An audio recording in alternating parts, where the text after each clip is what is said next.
한 해를 돌아보면서 생각나는 것이 그렇습니다. 마지막 날 무엇으로 예배를 드릴까? 하나님께 무엇이라고 감사를 드려야 되나? 우리에게 어떤 고백이 있어야 되나? 우리 성도들에게 어떤 말씀으로 정말 가슴 훈훈한 그런 은혜와 유익을 함께 나눌 수 있을까 생각을 하다 생각난 것이 지금까지 도우신 하나님이십니다. 할렐루야. 생각난 것이 그거, 지금까지 도우신 하나님. 그분 그거예요. 하나님께서 지금까지 도우심으로 인하여 2022년 12월 30일 오늘에 이르렀습니다. 우리가 다른 교회에서는 송구영신 예배를 드리신다고 하네요. 그리고 1월 1일 또 그날은 주일이고 또 신년 감사 예배면서도 또 주일이에요. 그리고 송구영신 예배를 많은 교회에서들 드린다고 합니다. 저는 늘 그래왔어요. 신년 감사 예배를 1월 1일 날 드리느냐 아니면 송구영신 예배를 드리느냐. 그런데 1월 1일 신년 감사 예배가 주일 예배와 겹치기 때문에 또 제가 시골을 또 어머니 묘수에 한번 찾아뵈러 소천하시는 날이기 때문에 제가 이렇게 잡았는데 그래서 송구영신 예배를 우리가 안 하고 이제 신년 예배를 드리다 보니까 2022년도 우리 교회 예배는 참 오늘이 사실 마지막입니다. 하나님께 뭐라고 감사해야 될지 지금까지 지나온 것을 생각하면 말할 수 없는 감격만이 남습니다. 하나님 앞에 제가 무엇으로 하나님 앞에 흡족할 만큼 하나님 앞에 쓴 것 없는데 그러함에도 불구하고 부족하고 연약한 저를 하나님께서는 오늘 12월 마지막 이렇게 예배로 하나님께서 세워주시는 거예요. 참 하나님 앞에 감사할 것밖에는 없습니다. 돌이켜 생각하면 하나님께 감사할 것밖에는 아무것도 없어요. 정말 그 하나님, 내가 의로운 것도 아니고 잘난 것도 아닌데 늘 용서하시고 오래 참아주시는 하나님, 그분은 나의 아버지시고 그분으로 인해서 내가 존재하고 저와 여러분이 함께 존재하는 줄로 믿습니다. 오늘 우리가 사무엘상 7장 5절로 12절을 읽었는데요. 이 무슨 말씀일까요? 사무엘 선지자가 이스라엘 백성들을 미스바 대성회라는 그 전 이스라엘의 민족적 회개 운동을 지금 벌리고 있어요. 이스라엘의 민족적 회개 운동을 벌리고 있어요. 이것이 무엇입니까? 미스바 대성회인 거예요. 그런데 이게 미스바 대성회가 그냥 잠깐 이렇게 모였다 끝나는 것이 아니었어요. 오늘 우리 교회에서 마지막 예배를 하나님께 드린다고 왔는데 시간들 늦게 오셨죠? 제가 먼저 그래서 시작했어요. 다 늦게 오셨잖아. 그런데 지금 미스바 대성회는 어떻을까요? 그 이스라엘 인근의 이방 민족들이 다 알려질 정도로 거대한 운동이었습니다. 단기간에 며칠 만에 이렇게 끝나는 그런 운동이 아니었어요. 그런 회개가 아니었어요. 우리나라에서 1903년도에 원산에서 회개운동이 일어났습니다. 원산 회개운동이 일어나고 그 원산의 회개운동의 여파는 1907년도 평양의 대부흥성회로 이루어지게 되는 거예요. 원산에서 회개운동이 일어나니까 그 여파로 4년 후에 길선주 장로에 의해서 이제 회개운동이 일어나는 것입니다. 그랬던 것처럼 이 미스바 대성회는 오랜 기간 동안 지속되었다는 것이죠. 그러니까 이게 무엇입니까? 이 미스바 대성회라는 것이 이스라엘 사람들에게 모여서 하나님께 회개하는 거였는데요. 보십시오. 6절에서 보니까 우리가 여호와께 범죄하였나이다 하니 이게 회개운동인 거예요. 회개운동. 이 말씀을 보면서 우리가 하나님께 회개할 때에 하나님께 회개하는 우리의 기도는 그냥 어떠한 형식 절차를 갖추는 그런 것이 아니라 내 마음의 죄를 있는 대로 다 꺼내고 고백하고 청산해야 된다 하는 것입니다. 이것이 진정한 회복인 거예요. 여기서 보니까요, 무슨 말씀이 나왔느냐 하면은, 예,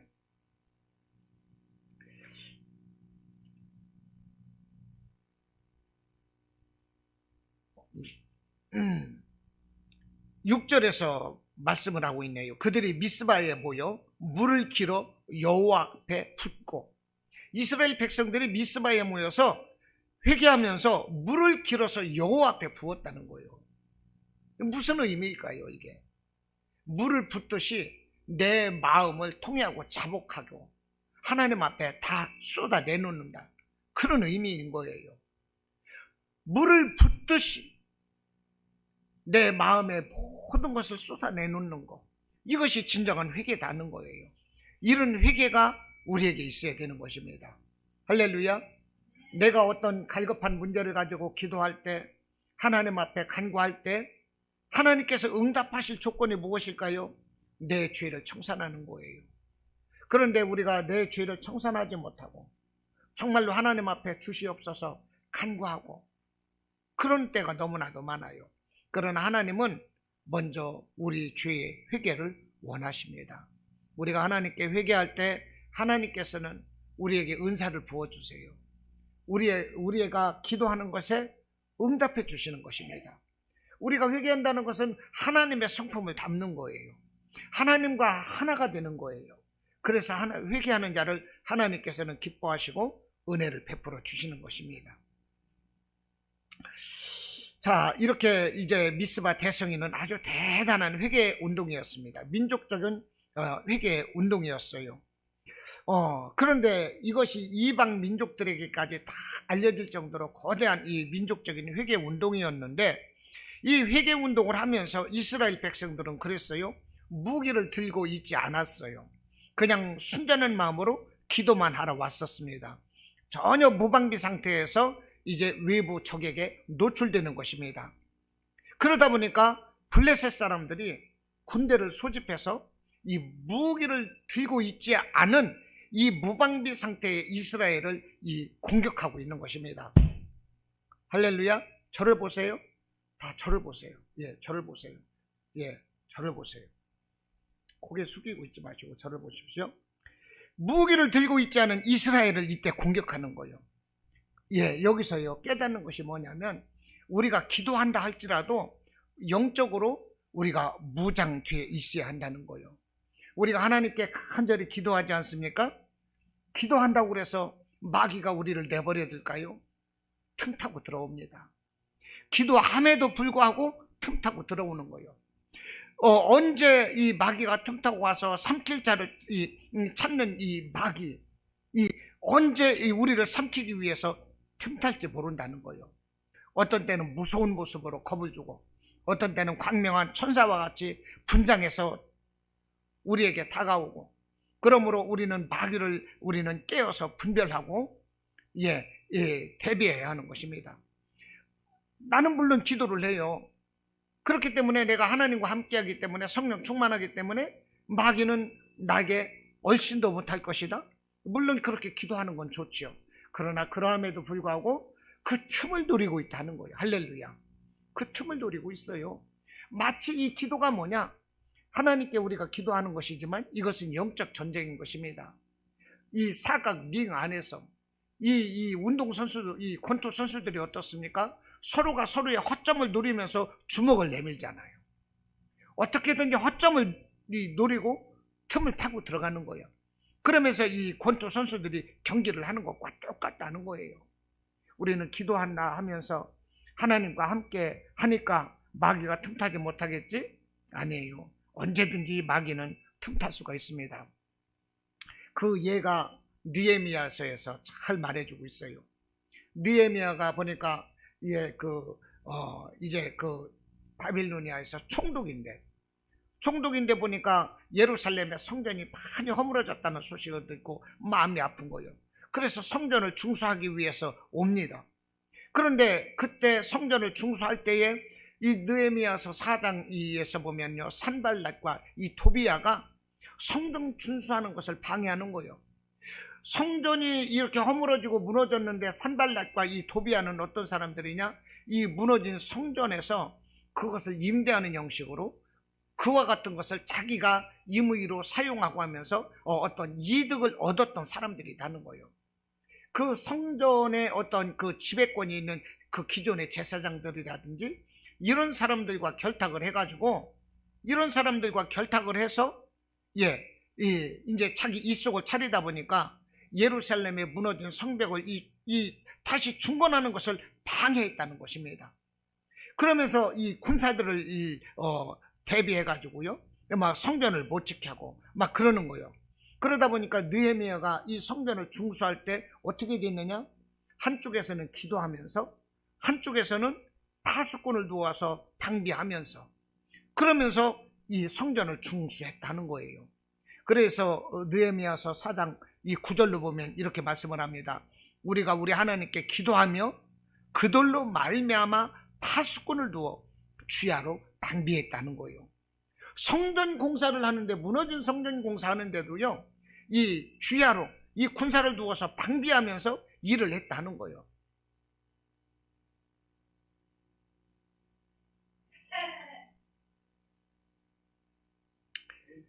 17절로 18절 말씀 보면, 느헤미야서 4장 17절로 18절 말씀에 그렇습니다. 성을 건축하는 자와 짐을 나르는 자는 다 각각 한 손으로 일을 하며 한 손에는 병기를 잡았는데, 건축하는 자는 각각 허리에 칼을 차고 건축하며 나팔 부는 자는 내 곁에 섰었느니라. 이해가 되십니까? 성전을 공사함에도 불구하고 이 산발랏과 토비야의 이 방해꾼들에 대비해서 허리에 칼을 차고 나팔을 불며, 대적들이 오면은 즉시 나팔을 불어서 대비하는 거예요. 그러면서 성전 중수를 했다는 거예요. 여러분, 우리가요, 기도할 때도 이와 같이 영적인 이 무장이 있어야 한다는 것입니다. 오늘 7절 보면 어떻습니까? 이 이스라엘 백성들이 하나님께 기도하는데, 그런데 블레셋이 이 공격을 해와요. 그러니까 블레셋이 공격해 온다는 소식을 듣고 이스라엘 백성들은 또 두려워 떨고 있어요. 기도한다 하면서도 두려워 떨고 있어요. 이것이 이스라엘의 연약한 모습인 것입니다. 그런데 우리가 기도할 때 이 대적의 모습을 보면 우린들 두려워하지 않겠습니까? 마찬가지인 거죠.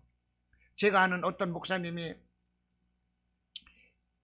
정말로 그 기도를 많이 해가지고 여목사님인데요, 은사를 많이 받으셨어요.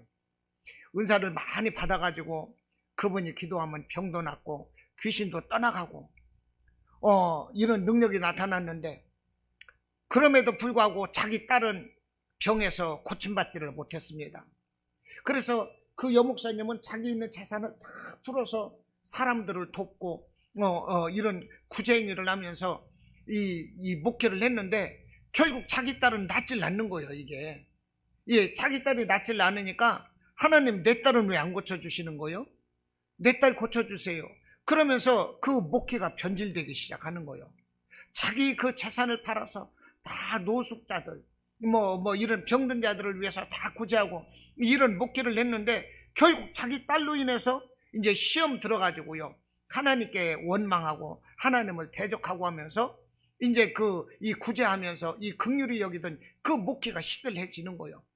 그 목회가 시들해질 때 하나님께서 그 여우 목사님을 부르시는데, 어떻게 부르시느냐 하면, 하루는 이 목사님이 자기 딸과 함께 산으로 올라갔어요. 너하고 나하고 죽자.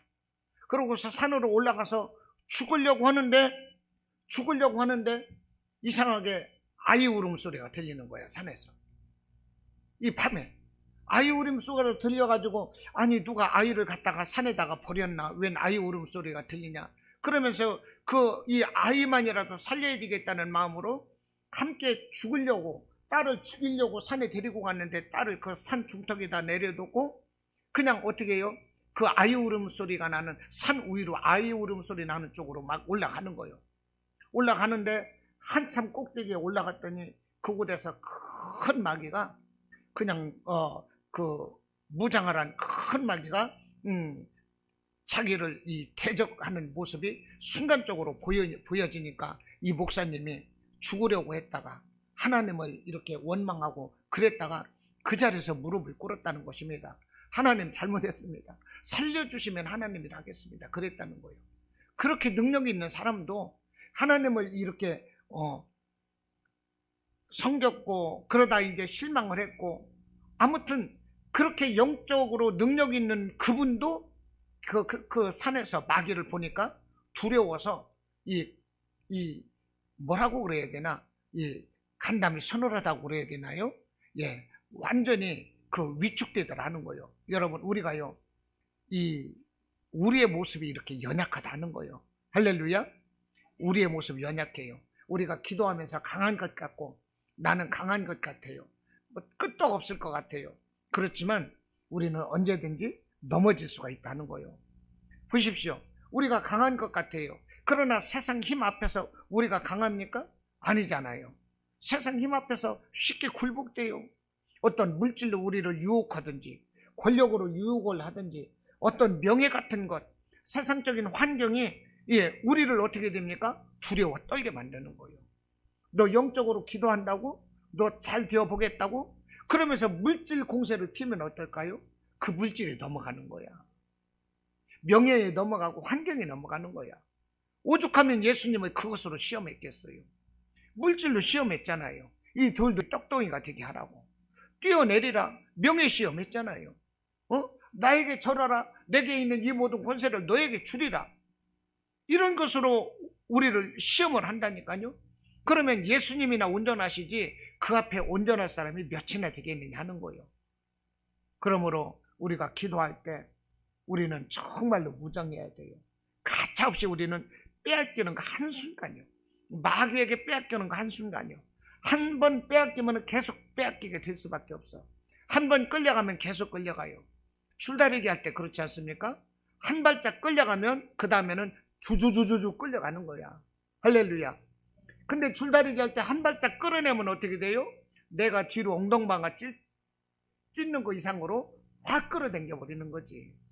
이것이 영적인 싸움인 거예요. 자, 이렇게 기도하면서도 이 블레셋이 쳐들어오니까 이제 두려워했던 이스라엘이지만, 그런데요, 이 이스라엘의 향상된 신앙 수준도, 영적인 수준도 오늘 성경에서는 또 보이기도 합니다. 이 이스라엘 백성들이 이제 미스바에 모여서 회개 기도를 하다가 블레셋이 쳐들어왔어요. 그러니까 두려워서 떨었어요. 이것이 연약한 이스라엘의 모습인 거죠. 그러므로 우리도 예수 그리스도의 보혈을 날마다 의지해야 한다는 그런 말씀이 되는 거죠. 그런데 8절에서 보면 이스라엘 백성들이 이 사무엘에게 이렇게 말을 합니다. 당신은 우리를 위하여 우리 하나님 여호와께 쉬지 말고 부르짖어. 이렇게 말씀을 해요. 우리를 위하여 당신은 하나님께 부르짖어 기도해 달라 그러거든요. 근데 이 부르짖는다는 말이 이 히브리어로 자크라고 그러는데요. 이 자크, 부르짖는다는 말이, 여기서 부르짖다는 말은 패배로 인해서 절망과 어떤 고통에 부르짖는 것이 아니라 하나님을 신뢰하는 하나님께 도움을 구하는 부르짖음이라는 거예요. 할렐루야. 이 부르짖음이 이 고통 가운데 두려워 떠는 부르짖음이 아니라 하나님을 신뢰함으로 그 하나님께 부르짖는 그 부르짖음이라는 거예요. 여러분, 이런 부르짖음이 있어야 되는 거죠. 할렐루야. 어떤 경우라도 우리는 하나님 앞에서 하나님을 신뢰하고 하나님께만 우리가 이 도움을 구해야 되는 것입니다. 오직 여호와 하나님만을 신뢰해야 되는 거예요. 그분께 구하면 되는 것입니다. 이스라엘 백성들이 지금 왜 이렇게 이 블레셋 앞에서 이 하나님을 신뢰하는 이런 부르짖는 이런 수준이 된 것일까요? 미스바 대성회에서 계속적으로 회개하면서 금식하며 기도했거든요. 이것이 이 사람들의 그 정결한 그 신앙 능력으로 이끌었다는 것입니다. 할렐루야. 여러분, 그러니까 우리가 회개하고 금식하고 이런 하나님 앞에 가까이 하는 이것이 우리의 신앙, 우리의 영적 능력을 향상시키는 거예요. 우리는 신앙을 위해서 정말로 자주 기도하고 할 수 있는 한 회개도 하고 금식하고 회개하고, 할렐루야. 예, 말씀 안에 이렇게 살아야 돼요. 우리가요, 금식도요, 몸에 유익하다고 그럽니다. 어떤 이 영양 섭취를 해야 되는 사람에게 있어서는 이 금식이 있어서는 아니 되는 것이지만, 그러나 금식이 유익한 경우도 참 많아요. 때를 따라서 우리는 몸을 비워냄으로 인해서 이 건강해집니다. 이런 금식도 필요하고 하나님께 기도가 필요합니다. 그래서 우리는 정말로 영적으로 능력 있는 이런 강한 용사가 되어야 합니다. 자, 오늘 8절에서 보니까 이스라엘 백성들이 이 미스바 금식 회개 기도를 통해서 참 이들이 영적으로 성숙했고 이 통찰력 있는 이런 분별력 있는 사람들의 모습인 것이 오늘 보여지고 있는데, 그런데요, 참 이 이스라엘 백성들이 옛날에는 어땠습니까? 이 출애굽을 할 때, 모세를 따라서 출애굽을 할 때는요, 이 뒤에 애국 군사가 쫓아왔어요. 앞에는 홍해바다가 가로막고 있습니다. 그럴 때 이스라엘 백성들이 어떤 줄 아십니까? 모세를 원망하는 거예요. 아니, 애굽에서 장지가 없어서 우리를 이곳에 와서 죽게 하느냐? 이러면서 원망을 하는 거예요. 애굽에 장주가 없느냐? 그러면서 왜 우리를 이끌어내느냐? 우리가 차라리 여기서 죽을 줄 알고 우리가 나오지 않겠다고 말하지 아니했던 거 아니냐? 그러면서 모세를 원망했다는 거예요. 여러분, 우리는 어떤 태도를 취해야 되는 것입니까? 문제 앞에서 모세를 원망했던 그 이스라엘 사람들과 같은 모습이어야 되겠습니까? 아니면 오늘날과 같이 여호와 하나님을 절대적으로 신뢰하며 그 하나님께 기도를 간구하는 자가 되어야 되는 것입니까? 하나님께 기도로 간구해야 하는 것입니다. 오늘 사무엘상 7장을 읽었는데요, 4장에서 보면 그렇습니다. 이 이스라엘 백성들이 아벡에서 블레셋과 전투를 해요. 아벡에서 전투를 하는데요, 이 이스라엘 백성들이 그냥 속절없이 그냥 블레셋에게 깨지고 말았어요. 깨져서 거기에서 약 4,000명이 죽음을 당했습니다. 4,000명이 이 죽음을 당하다 보니까 그 사람들은 또 생각하기를, 우리가 여호와 하나님의 언약궤를 가지고 나오지 않아서 블레셋에게 졌나 보다. 그러면서 그냥 급히 가가지고 그 엘리 제사장이 있는 그 실로의 성전에 가서 하나님의 언약궤를 메고 나가는 거예요. 그때 이제 제사장은 엘리 제사장의 두 아들 홈리와 비느야였습니다. 제사장을 앞세워서 언약궤를 가지고 가니까 이스라엘 백성들이 4,000명이 죽었는데 참패를 하다가 언약궤를 보면서 힘을 얻고 함성을 지르는 거예요. 그러니까 그 함성이 블레셋에까지 막 들려요. 블레셋도 깜짝 놀랐죠. 야, 이게 어쩐 소리냐? 야, 이 소리는 이스라엘의 신들이 왕림하는 소리다. 이스라엘의 신들이 올 때마다 홍해바다를 건넜고 가나안을 다 물리치고 이랬던 여호와의 신이 우리에게 왔으니 우리는 큰일 났다. 그러면서 블레셋이 떠는 거예요.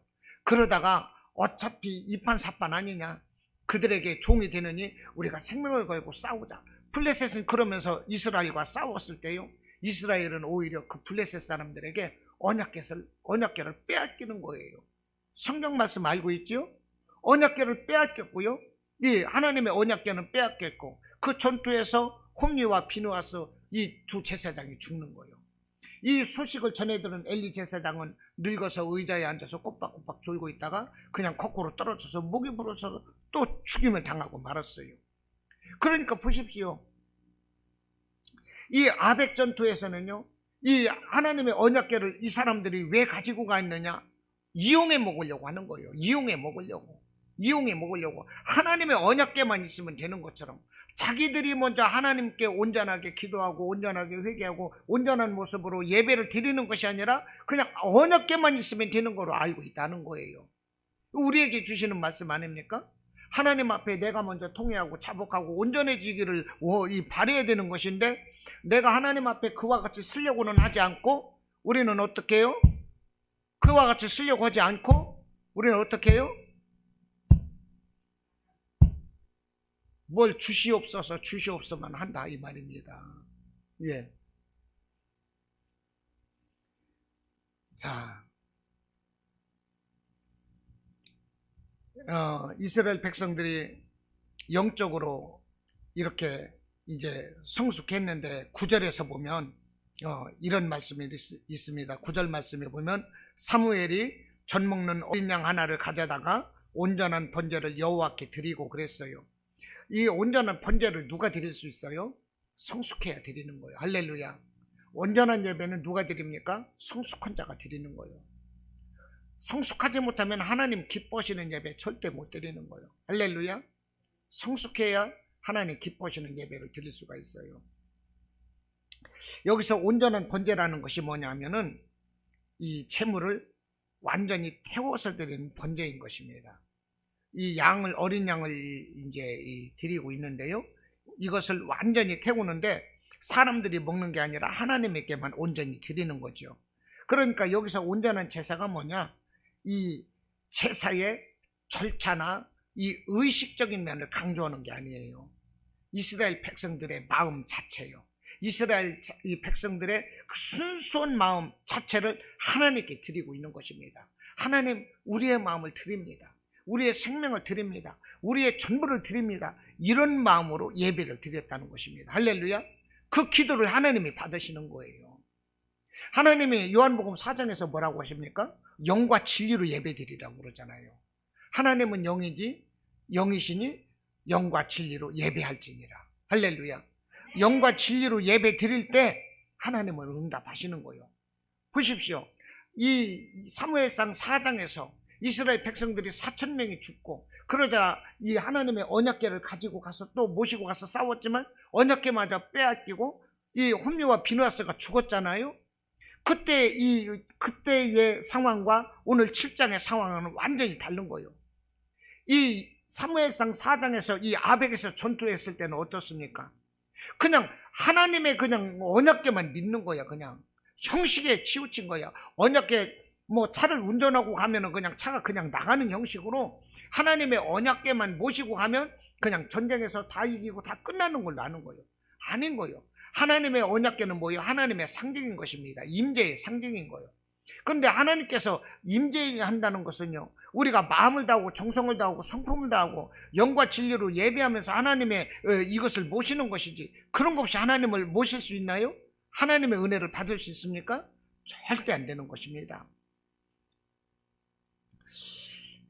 그리고 또 오늘 블레셋과 싸움인데, 이 사무엘상 13장에서 보면은요, 이런 말씀이 있어요. 이 사울 왕이 이스라엘 초대 왕이 되었는데 블레셋과 전쟁을 하게 됩니다.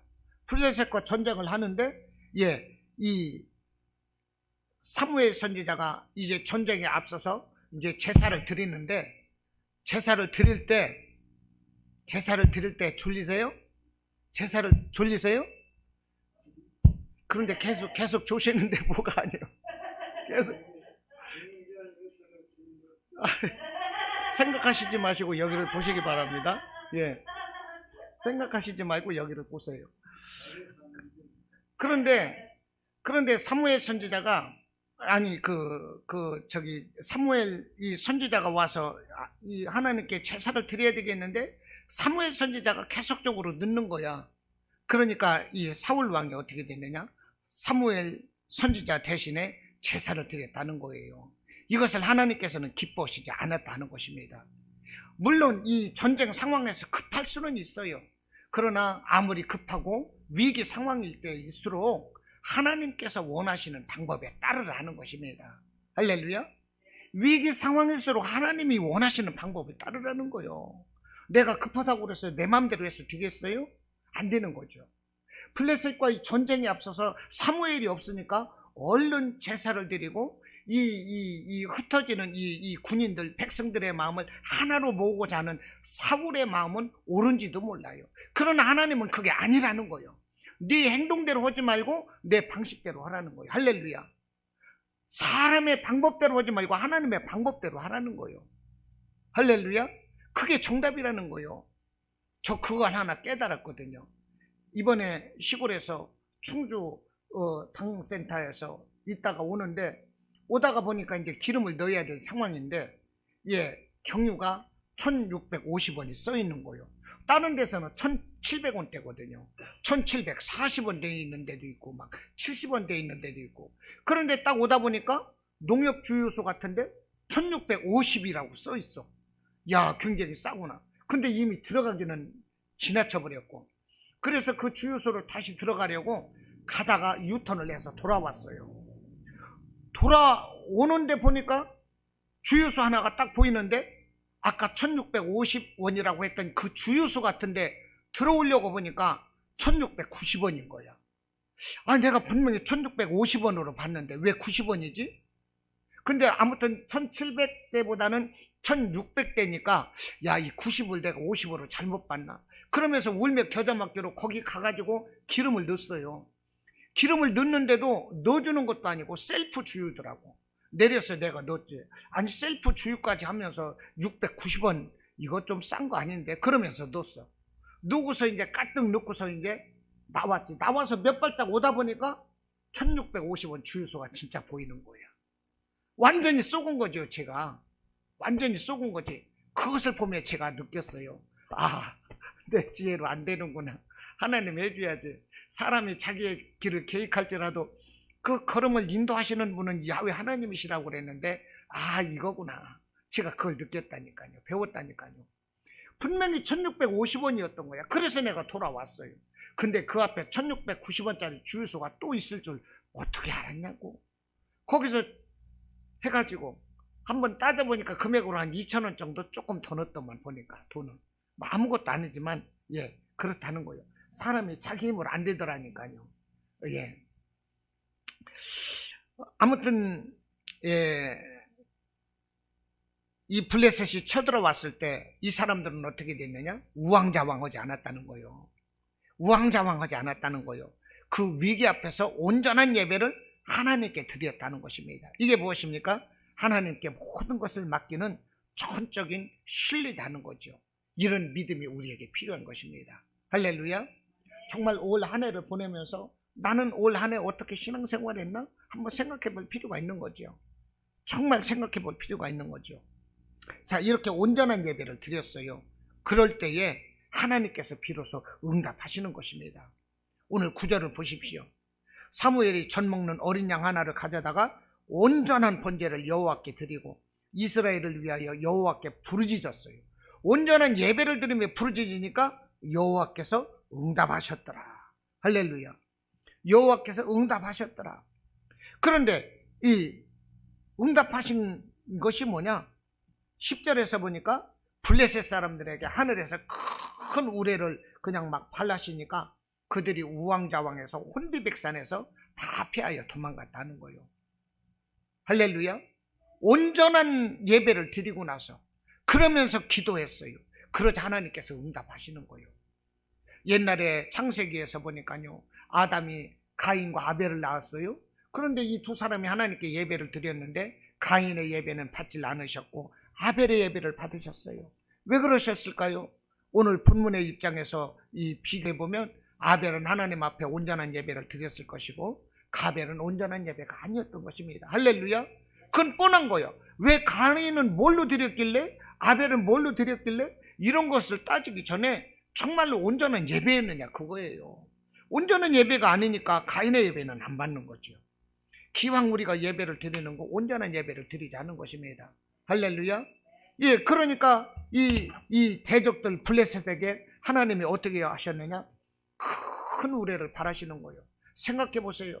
우리가 비 오는 날 갑자기 번개가 번쩍하고 우르릉 소리만 해도요, 아이쿠 내 죄가 있나고 깜짝 놀랄 때가 있잖아요.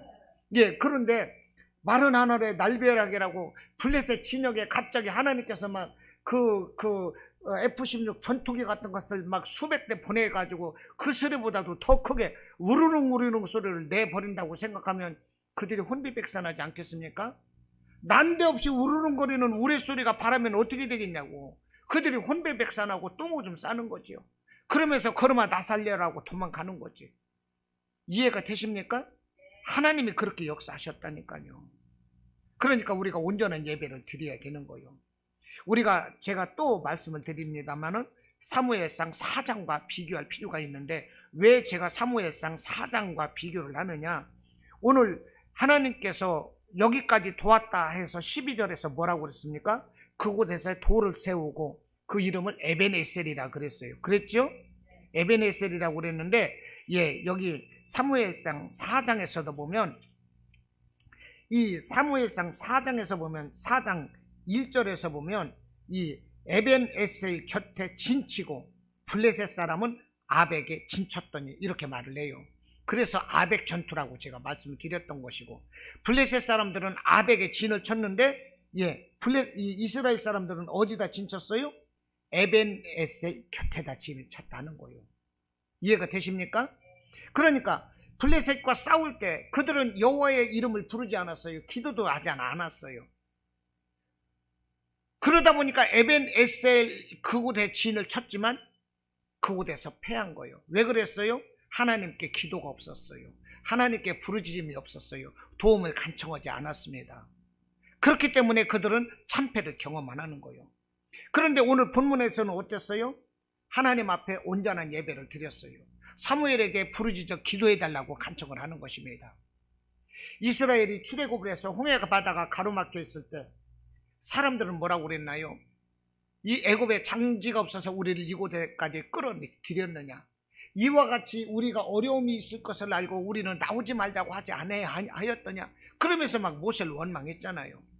그런데 지금 이 이스라엘 사람들은 어때요? 사무엘에게 부르짖어 달라고 얘기를 하는 거예요.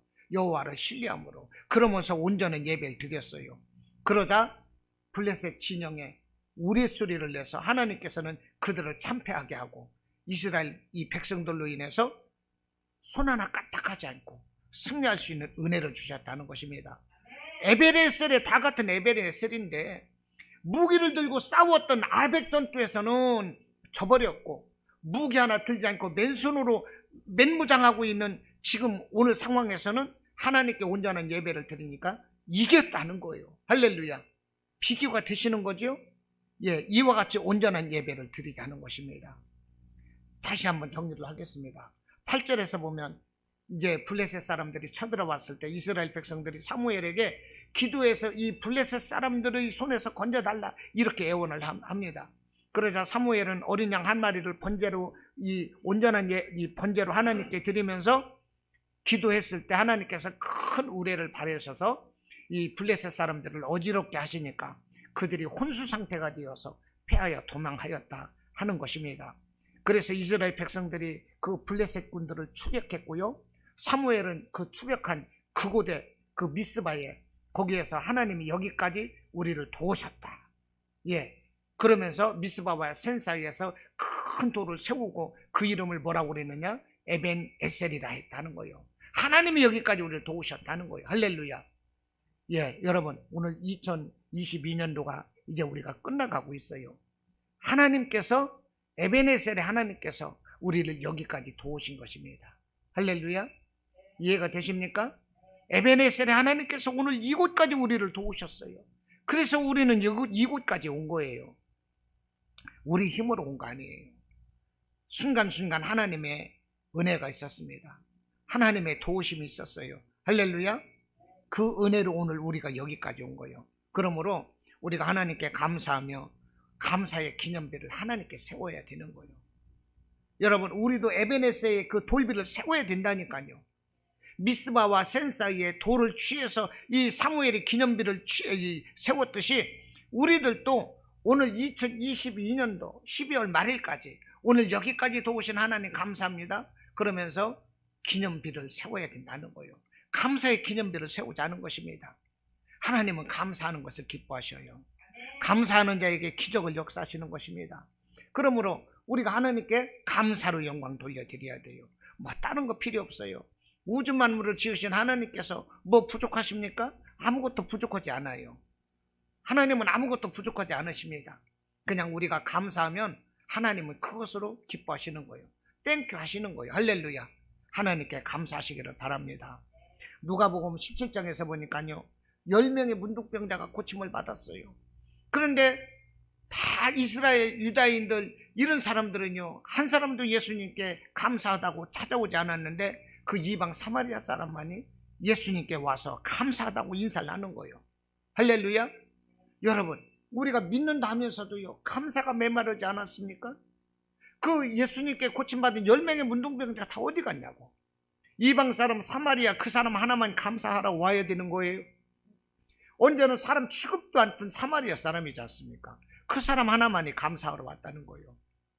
그래서 17장 16절에서 보면 예수의 발 앞에 엎드려 감사했대. 누가복음에서 그 문둥병자가. 그러자 예수님 말씀을 하십니다. 가라, 네 믿음이 너를 구원하였느니라. 눈을 뜨게 해서 육신의 질병을 고쳐주신 것만이 아니라 네 믿음이 너를 구원했다는 게 뭐겠습니까? 그 영혼이 구원받은 거지요. 할렐루야. 이것이 감사의 능력인 거요.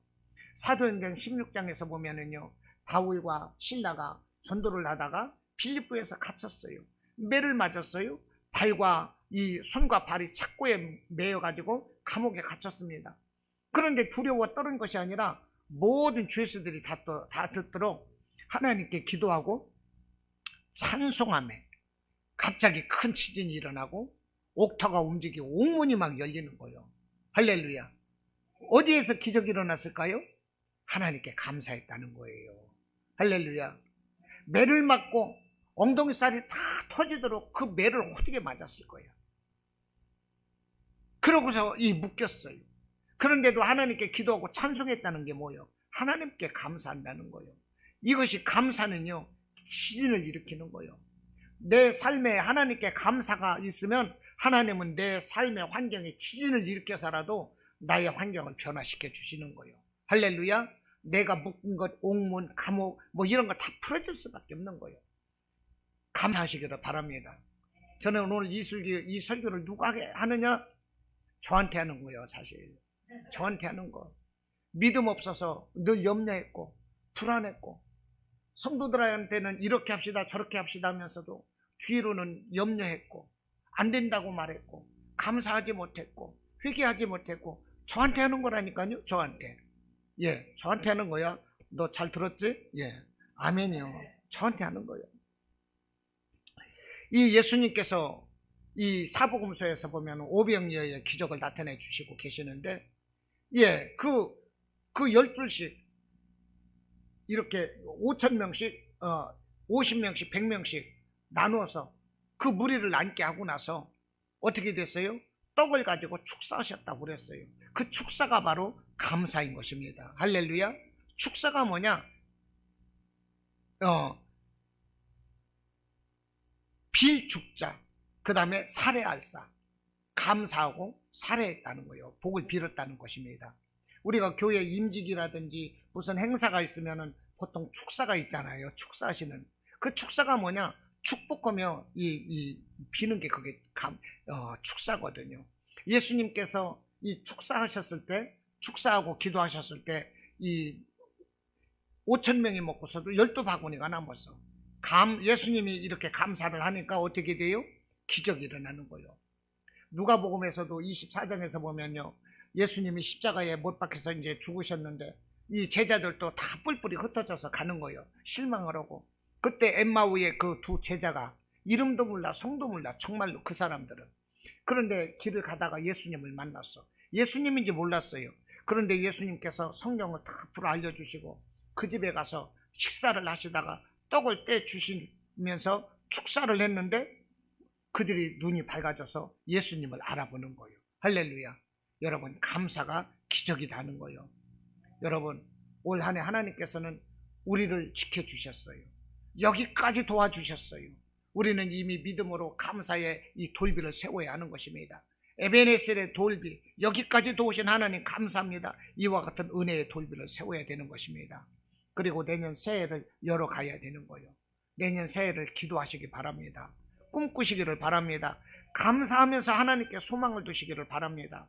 하나님은 감사하는 자와 그런 성도와 지속적으로 관계하시기를 원하고, 하나님께서는 그와 더불어서 이 일을 하시는 거예요. 여러분, 감사하시기를 바랍니다.